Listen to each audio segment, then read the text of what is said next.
আসসালামু আলাইকুম রহমতুল্লাহি ওবরাকাতুহু।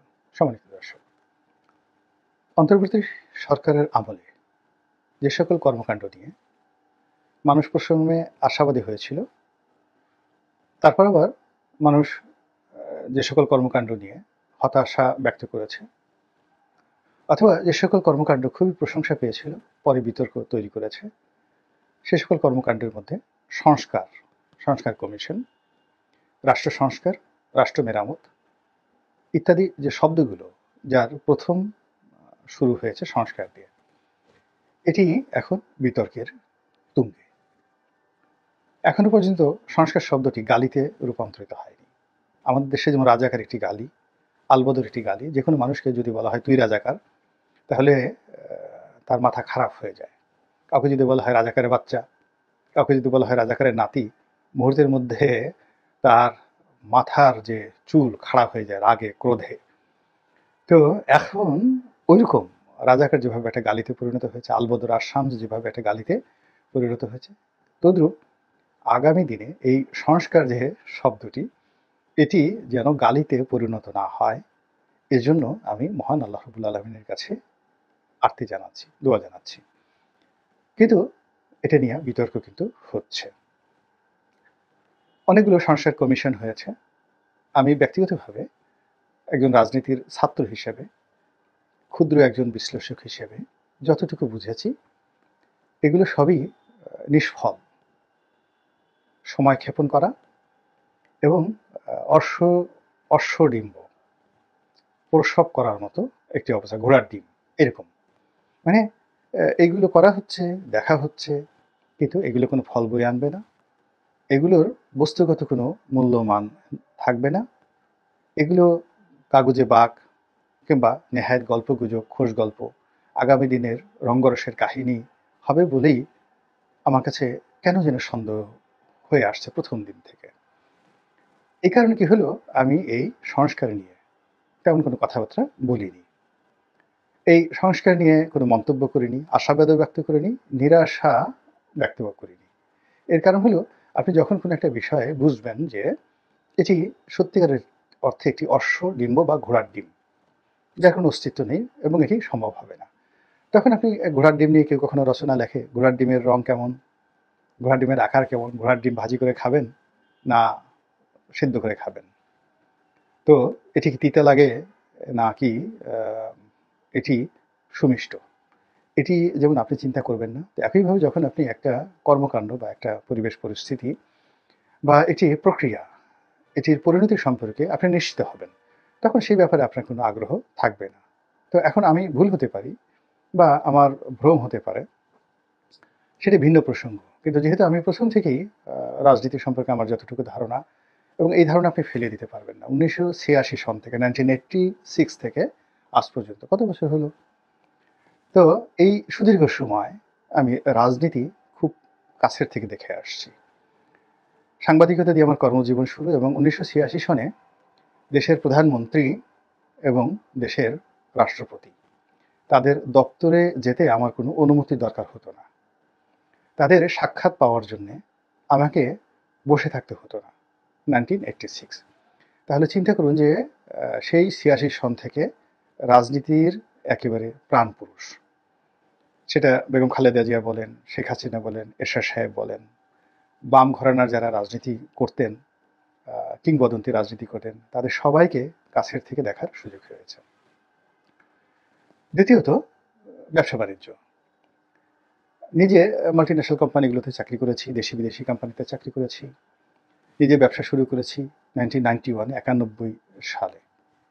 তো 91 থেকে এ পর্যন্ত ব্যবসার যে বয়স, তাও তো 32-33 বছর হয়ে গেল। তো 32-33 বছর যে হয়ে গেল ব্যবসার বয়স, এই সময়টিতে একটি মানুষের এককভাবে ব্যবসা করে যতটুকু সফলতা দরকার, আলহামদুলিল্লাহ সেইটা হয়েছে। এবং সেটা করতে গিয়ে পোর্ট দেখেছি, বন্দর দেখেছি, কাস্টমস দেখেছি, সরকারি কর্মকর্তা দেখেছি, মাস্তান দেখেছি, চাঁদাবাজ দেখেছি, ধনী দেখেছি, গরিব দেখেছি, দেশ বিদেশের এয়ারপোর্ট দেখেছি, রাজা বাদশাদের চালচলন দেখেছি, বিশ্বের বিত্ত বিলাস বৈভব, বড় বড় বাড়িঘর দেখেছি। তারপরে যখন আবার নিজে রাজনীতিতে এসেছি 2001 সনে, 2001 সনে সরাসরি এমপি প্রার্থী হিসেবে রাজনীতির জীবন যে শুরু করেছি, তো সেটাও কত বছর হয়ে গেল, প্রায় 25 বছর। তো এই 25 বছর থেকে এ পর্যন্ত দেশকে যেভাবে দেখে এসেছি, সেক্ষেত্রে যদি আমাকে কেউ সরাসরি বদ্ধ উন্মাদ হিসাবে সার্টিফিকেট না দেয়, বা আপনাদের কারো যদি মনে হয় যে এই লোকটি পাগল হয়ে গেছে, উন্মাদ হয়ে গেছে, অসুস্থ, তা না হলে আমি যে কথাগুলো বলছি সেই কথার সঙ্গে আমার অভিজ্ঞতা, আমার শিক্ষা, আমার দীক্ষা, আমার সফলতা, আমার দৃষ্টিভঙ্গি এবং আমার বিবেচনা শক্তি জড়িত। কাজেই আমি যেভাবে এই সংস্কারকে মূল্যায়ন করার চেষ্টা করছি, আপনি ইচ্ছা করলে এটাকে ফেলে দিতে পারবেন না যতক্ষণ না পর্যন্ত আপনি সব ক্ষেত্রে আমার চেয়ে বেটার অবস্থানে না থাকেন। সফলতা, সার্থকতা, অভিজ্ঞতা, শিক্ষা দীক্ষা সব ব্যাপারে আমার চাইতে আপনার অবস্থান এবং আপনার পদ পদবি যদি অধিকতর যোগ্যতা সম্পন্ন না হয়, সেক্ষেত্রে আপনি আমাকে তাচ্ছিল্য করতে পারেন না। তো এই জন্য আমি বললাম যে আমি যেহেতু বুঝেছি যে এগুলো একটা অশ্বডিম্ব দেবে, এই জন্য এগুলো নিয়ে আমি কখনো আগ্রহ প্রকাশ করিনি। এবং আগ্রহ প্রকাশ না করার কারণে কি হলো, আমি করিনি, কিন্তু দেশের বেশিরভাগ মানুষ এটি নিয়ে তেমন কোনো প্রথমে আগ্রহ দেখালেও পরবর্তী তাদের সেই আগ্রহটা থাকেনি। এরপরে এদের যে কর্মকাণ্ড, সেই কর্মকাণ্ড নিয়ে যে যার মতো করে, কেউ ভদ্রভাবে, কেউ অভদ্রভাবে, কেউ রাগান্বিতভাবে তারা সমালোচনা করেছেন। এবং এই সংস্কার কর্মের সঙ্গে যারা জড়িত প্রায় সবাই আমার খুব ঘনিষ্ঠ, তাদেরকে ব্যক্তিগতভাবে চিনি, উঠা বসা তাদের সবার সঙ্গেই আছে। তো তাদেরকে ব্যক্তিগতভাবে কোনো কথা বলাটাও আমার জন্য আসলে খুবই বিব্রতকর। কিন্তু অনেকেই হয়তো তাদেরকে নিয়ে খুব নিষ্ঠুর মন্তব্য করেছেন, অনেকের সঙ্গে তাদের সেই সখ্যতা নেই। আমরা এক টেবিলে বসে খেয়েছি, তারপরে একসাথে চলেছি, হয়তো কারো স্ত্রীর সঙ্গে বা কারো স্বামীর সঙ্গে, কারো বাবার সঙ্গে, কারো ভাইয়ের সঙ্গে আমার ওইরকম একটা সুসম্পর্ক ছিল এবং এখনও আছে। তো এই কারণে কি হলো যে আমি এখানে নীরব থেকেছি।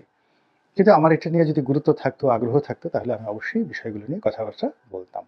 তো যাই হোক, যেটা বলছিলাম যে এরকম সংস্কার কমিশনগুলো বেশ কয়েকটা কাজ করছে এবং অনেকগুলো কমিশন তাদের রিপোর্ট দিয়েছে, এবং সেই রিপোর্টগুলোর মধ্যে নির্বাচন সংক্রান্ত বিষয়, তারপরে সংবিধান সংক্রান্ত বিষয়ের যে সংস্কার প্রতিবেদন, এটি আমাদের ডক্টর মোহাম্মদ ইউনূস সাহেবের দরবারে পেশ করা হয়েছে এবং এগুলো নিয়ে ভীষণ রকম আলোচনা হচ্ছে।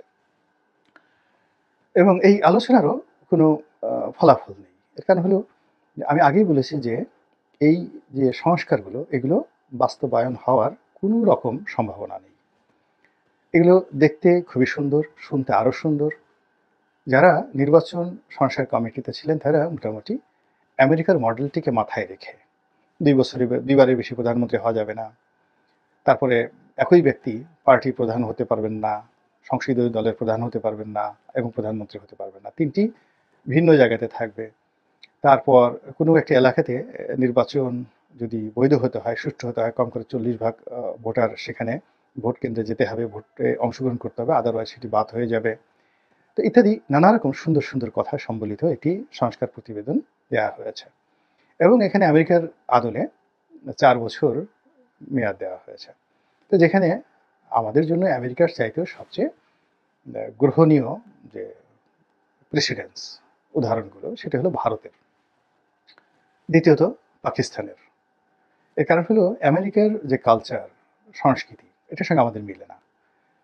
এমনকি আপনি ধরুন আমাদের যে হাইকোর্টে যে বিচারগুলো হয়, সে বিচারে ইংল্যান্ডের একটা কোর্টের রায়, প্রিভি কাউন্সিলের একটা রায়, কিংবা ধরুন মার্কিন সুপ্রিম কোর্টের একটা রায়, ওটা যতটা না গুরুত্বপূর্ণ তার চেয়ে ভারতের সুপ্রিম কোর্টের যে কোনো একটা রায়, এলাহাবাদ হাইকোর্টের একটা রায়, দিল্লি হাইকোর্টের একটা রায়, বা কলকাতা হাইকোর্টের একটা রায়, তারপরে পাকিস্তান সুপ্রিম কোর্টের একটি রায়, এটি আমাদের আদালতে বেশি বিবেচিত হয়। এর কারণ হলো আইন, বিচার এবং রাজনীতির সবচেয়ে গুরুত্বপূর্ণ যে বিষয়, সেটা হলো কাস্টম। মানে কাস্টম মানে প্রথা। তো প্রথাটা তৈরি হয় বা প্রতিষ্ঠিত হয় মানুষের শারীরিক গঠন, খাদ্যের অভ্যাস, তাদের জীবনের যে আচরণ, পোশাক আশাক, এইগুলোর উপর ভিত্তি করে প্রথা হয়। এবং সেই প্রথার উপর ভিত্তি করে কিন্তু আইন তৈরি হয়, কাস্টম তৈরি হয়। তো ইউরোপের যে প্রথা, ইউরোপের যে জীবন আচরণ, সেই অনুযায়ী সেখানে তাদের আইন কানুনগুলো। আর আমাদের পাক ভারত উপমহাদেশে যে প্রথা, তার উপর ভিত্তি করে আমাদের যে ইন্ডিয়ান সিভিল প্রসিডিওর কোড বা ক্রিমিনাল প্রসিডিওর কোড বা ল অফ কন্ট্রাক্ট, তো এটার উপরে একটা আইন এবং বিধি গড়ে উঠেছে। এবং সেই আইনের উপর ভিত্তি করে আমাদের যে রাজনীতির যে কৃষ্টি এবং কালচার, কানুন এবং নির্বাচনের যে বৈশিষ্ট্য, এটাও কিন্তু এভাবে আসছে। কাজেই ইউরোপের কোনো বিষয় সেটা যত ভালো হোক না কেন, ওটা আমাদের দেশে প্রতিষ্ঠিত করতে যতটা না কষ্ট হবে, তার চেয়ে ভারতের যে কোনো একটা ভালো বিষয় কিংবা পাকিস্তানের যে কোনো একটা ভালো বিষয়, আরও যদি ভালো বলি কলকাতার যে কোনো একটা ভালো বিষয় 1 মিনিটে আমরা আমাদের দেশে ইমপ্লিমেন্ট করতে পারবো। তো এক্ষেত্রে এই সংস্কারে, বিশেষ করে নির্বাচন সংস্কারে যে মডিউলগুলো ব্যবহার করা হয়েছে, পুরোটাই American module, absolutely American module, যেগুলো বাস্তবে এসে অশ্বডিম্ব, আমি আবার বারবার শুধু অর্শতে চলে যাচ্ছি। অর্শ এবং অশ্ব একটা আলাদা একটা জিনিস। তো সেটি অশ্বডিম্ব প্রসব করবে। দ্বিতীয়ত, যারা সংবিধান প্রণয়ন কমিটি বা সংবিধান সংস্কার কমিটি, তারাও তাদের রিপোর্ট দিয়েছে। সেখানে অনেক সুন্দর সুন্দর কথা আছে। আমাদের মূল সংবিধানের যে মৌলিক বৈশিষ্ট্যগুলো রয়েছে সেগুলো বাদ দেওয়ার কথা বলা হয়েছে। দেশের নাম সেই প্রজাতন্ত্রের পরিবর্তে গণপ্রজাতন্ত্রী পরিবর্তে জনগণতন্ত্র, এইরকম নামের প্রস্তাব দেওয়া হয়েছে। তো এগুলোর সব কিছুর সঙ্গে একটা মহৎ উদ্দেশ্য রয়েছে, জনগণকে বড় করার চেষ্টা করা হয়েছে। পিপলস রিপাবলিক, যেটা সেই পিপলস রিপাবলিকের বঙ্গানুবাদ করা হয়েছে, এখানে নাথিং, কোনো পরিবর্তন করা হয়নি। মানে আমাদের এখন যে নামটা আছে ইংরেজিতে পিপলস রিপাবলিক, সেটিকে গণপ্রজাতন্ত্রী না বলে গণযন্ত্রতন্ত্র, পিপলস এবং রিপাবলিক, এই দুটো শব্দকে জন এবং গণ এইভাবে করা হয়েছে। আর রিপাবলিক মানে ওখানে আগে যেভাবে প্রজা ছিল, তো এখন প্রজা যে শব্দটি, সেটা হলো স্লেভ বা সাবজেক্ট, এটির মাঝামাঝি একটা শব্দ। এটা যখন কোনো একটা দেশে অ্যাবসলিউট রাজতন্ত্র থাকে, সেই রাজতন্ত্র অধীনে প্রজাদের যখন কোনো সত্ত্ব থাকে না, জমির উপর মালিকানা থাকে না, তারা ইজারা নিয়ে, পাট্টা নিয়ে ব্যবসা বাণিজ্য করে, তারপরে জায়গা সম্পত্তির মালিক হয়। এমনও সময় গেছে যে নিজেদের স্ত্রী সন্তানের উপরও অনেক রাজতন্ত্রে প্রজাদের ক্ষমতা ছিল না। অর্থাৎ কৃতদাসের যে জীবন, কৃতদাসের স্ত্রীর উপর, সন্তানের উপর যেভাবে তার মালিকের ক্ষমতা থাকে, ঠিক ওখান থেকে কিন্তু প্রজা শব্দটি ধীরে ধীরে এসেছে। আমাদের দেশের অনেকগুলো শব্দ আমি আজকে দেখলাম, যেমন আমরা বিভ্রান্ত, কনফিউজড, যে বিভ্রান্ত শব্দটি ব্যবহার করি, আজকে আমি পড়তে গিয়ে দেখলাম যে এই বিভ্রান্ত, এটি মূলত এটা ল্যাটিন শব্দ, এটা বাংলা শব্দ নয়। বিভ্রান্ত, কনফিউজড, বিভ্রান্ত, বিভ্রান্তি, বিভ্রান্ত এবং বিভ্রান্তি, এই শব্দটা বাংলায় এসেছে ল্যাটিন ভাষা থেকে। আপনারা তো জানেন যে ল্যাটিন ভাষাটা হলো, যাকে বলা হয় ফাদার অফ দ্য ইংলিশ ভাষা, অর্থাৎ প্রথমে যখন ভাষা তৈরি হলো, তো রোমান ভাষা বহু বছর, প্রায় 1000 বছর রাজত্ব করেছে। তো রোমান ভাষার পরে দ্বিতীয় যে ভাষাটি ইউরোপে শক্তিশালী হয়ে উঠেছিল, সেটা হলো ল্যাটিন ভাষা। এবং ইংরেজির খুব অল্প, ইংরেজির বয়স কিন্তু খুব বেশি না। আপনি চিন্তা করুন যে স্যার আইজাক নিউটনের যে মূল বইটি, সেই বইটি কিন্তু ল্যাটিন ভাষায় লেখা। তাহলে চিন্তা করুন যে আজ থেকে 400 বছর আগে বা 300 বছর আগেও ইউরোপে অভিজাতদের ভাষা ছিল ল্যাটিন ভাষা। তো সেই ল্যাটিন থেকে বিভ্রান্ত বা বিভ্রম শব্দটি আমাদের বাংলায় এসেছে।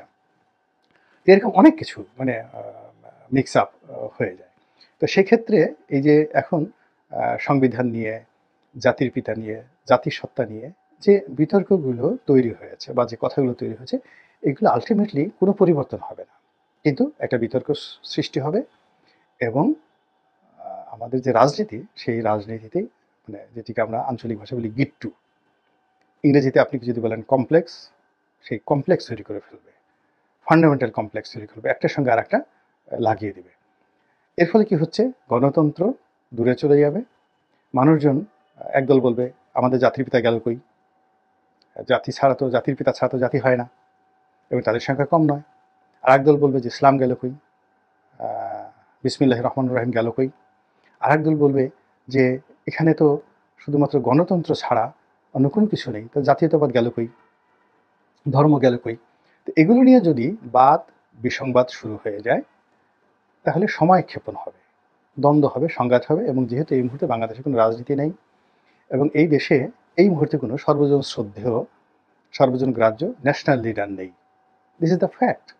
আমাদের দেশে অনেক নেতা আছে তারা নিজ নিজ দলের বড় নেতা। আর সর্বজন শ্রদ্ধেয়, সবাই যাকে শ্রদ্ধা করে, সে যে দলেরই হোক, এরকম কোনো জাতীয় নেতা নেই। যেমন ধরুন মাওলানা আব্দুল হামিদ খান ভাসানী। তো তিনি কেন জাতীয় নেতা? এর কারণ হলো যে তিনি আওয়ামী লীগ ছেড়ে গেছেন, কিন্তু আওয়ামী লীগের লোকজন তাকে মান্য করতেন। বঙ্গবন্ধু আওয়ামী লীগের নেতা, কিন্তু সেই মুসলিম লীগের নেতারাও তাকে সমীহ করতেন, এই জন্য তিনি জাতীয় নেতা। কিন্তু আমাদের দেশে এখন দেখা গেল জামাতের আমির, তাকে আওয়ামী লীগের লোকজন কি মনে করে, কি বলে, তা আপনারা ফেসবুকে গেলে দেখতে পারবেন, সামাজিক মাধ্যমে। তারেক রহমান বিএনপির নেতা, তাকে আওয়ামী লীগের লোকজন কি বলে, কিংবা শেখ হাসিনা জয় সম্পর্কে বিএনপি এবং জামাতের লোকজন কি বলে। ইট মিনস আমাদের মধ্যে এই মুহূর্তে কোনো জাতীয় নেতা নেই। ডক্টর মোহাম্মদ ইউনূসকে আমরা জাতীয়, মোটামুটি গ্রহণযোগ্য জাতীয় নেতা হিসেবে গ্রহণ করেছিলাম, যদিও আওয়ামী লীগের সব লোক তাকে সুদখোর বলতো। মাওলানা আলেমুল আমাদের একটা বিরাট অংশ তাকে সুদখোর বলতো। কিন্তু এটা এখন এই তার ক্ষমতার 5 মাসে তার সম্পর্কে, মানে আলেমুল আমাদের যে অংশ এবং আওয়ামী লীগের যে অংশ, সেই অংশের যে বিরোধিতা, তার বাইরে গিয়ে বিএনপির এবং অন্যান্য দলের অনেক সাধারণ নেতা কর্মী থেকে শুরু করে আমজনতা যে প্রবল বিরোধিতা করছে, ফলে তার কোনো বক্তব্য এখন আর সাধারণে ওইভাবে গ্রহণযোগ্যতা পাবে না। আর এরকম গ্রহণযোগ্যতা যদি না পায়, তখন যদি জাতির অনেকগুলো বিষয় যেগুলো মীমাংসিত এবং যেগুলো গ্রহণ করে নিয়েছে আমাদের দেশে, বিসমিল্লাহির রহমানির রহিম, এটা রীতিমতো গ্রহণ করা একটা বিষয়। সংবিধানের সূত্রে পরম করুণা আল্লাহর প্রতি বিশ্বাস এবং আস্থা স্থাপন, এটি একেবারে যাকে বলা হয় সিল ছাপ্পর মারা, এর বাইরে বাংলাদেশে টু শব্দ করা যাবে না। তো সেখানে এই সংবিধান থেকে এগুলো থাকলেও যেমন সংবিধানের তেমন কিছু আসে যায় না, না থাকলেও কিছু আসে যায় না, কিন্তু যারা এই কাজগুলো করেছে তারা পাবলিক সেন্টিমেন্টকে যাকে বলা হয় নিজেদের পক্ষে নেওয়ার জন্য রাজনৈতিক ঢাল হিসাবে, চাল হিসেবে এই ব্যবহার করেছে। এখন বর্তমান যারা সংস্কার কমিটির যারা লোকজন রয়েছেন, তারা এখানে এই রাজনৈতিক চাল বাদ দেওয়ার জন্য যতই মহৎ উদ্দেশ্য নিয়ে তারা সংস্কার প্রতিবেদন তৈরি করুন না কেন, কিন্তু আলটিমেটলি এটা কমপ্লেক্স তৈরি করে ফেলেছে। এবং অতীতের চাইতে বর্তমানের যে জমানাটা ভয়াবহ, কারণ হলো যে অতীতে যেহেতু সর্বজন শ্রদ্ধেয় জাতীয় নেতৃবৃন্দ ছিলেন সব সেক্টরে, আলেমুল আমাদের মধ্যে ছিলেন, ব্যবসায়ীদের মধ্যে ছিলেন, তারপরে ধরুন রাজনীতিবিদদের মধ্যে ছিলেন, সকলের মধ্যেই ছিলেন, সর্বজন শ্রদ্ধেয় ছিলেন। তো তারা একত্রে বসে একটা সিদ্ধান্ত নিতে পারতেন। এমনকি ধরুন এরশাদের যখন পতন হলো, তখন সর্বদলীয় বৈঠকে যেভাবে তারা সিদ্ধান্ত নিল, কিংবা আমাদের মহান মুক্তিযুদ্ধে যেভাবে একটা সর্বদলীয় কমিটি করা হয়েছিল, এই সর্বদলীয় বৈঠক হতো, বারবার ঘন ঘন বৈঠক হতো, ঠিক সেই রকম সর্বদলীয় একটি বৈঠক এই মুহূর্তে করা সম্ভব নয়। কিংবা সেই বৈঠক আপনি করতে পারেন, দলীয় বৈঠক, কিন্তু তাদের কারোর কথা জনগণ শুনবে, তাদেরকে ওজন করবে, তাদেরকে ভালোবাসবে, এইরকম পরিবেশ পরিস্থিতি নাই আমাদের দেশে। এখন যে কোনো কারণে হোক না কেন, যারা hero, those who are the hero last 10 years, এই দেশে আপনি হিরোদের দেখবেন যে বিভিন্ন সেক্টরে যারা হিরো, এখন ব্যবসাতে যারা হিরো, এরা নেতিবাচক। চলচ্চিত্র, নাটক, সিনেমাতে যারা হিরো, এখানেও আপনি ওখানে খুব যোগ্যতার মাপকাঠি দিয়ে আপনি কাউকে হিরো মানছেন না। রাজনীতিতেও এখন অনেক নতুন নতুন হিরো আসছে, তাদের যোগ্যতা অভিজ্ঞতার কারণে নয়, তাদের যাকে বলে লাফালাফি, চ্যাং ব্যাং, এই সমস্ত কারণে তাদেরকে লোকজন দেখতে বাধ্য হচ্ছে এবং ঠাট্টা করে, টিটকারি করে তাদেরকে হিরো ডাকছে। এখন এই হিরোদেরকে আপনি যদি একত্রে বসিয়ে এটি জাতীয় ঐক্যমত গঠন করতে চান এবং মীমাংসিত জাতির যে বিষয়গুলো, সেই মীমাংসিত বিষয়গুলোকে বাদ দিয়ে আপনার যে সংস্কার প্রস্তাব সেগুলোকে গ্রহণ করতে চান, এটি অশ্বডিম্ব, অসম্ভব। আল্লাহ আমাদের সবাইকে হেদায়েত দান করুন এবং হেফাজত করুন। আসসালামু আলাইকুম ওয়া রাহমাতুল্লাহি ওয়া বারাকাতুহু।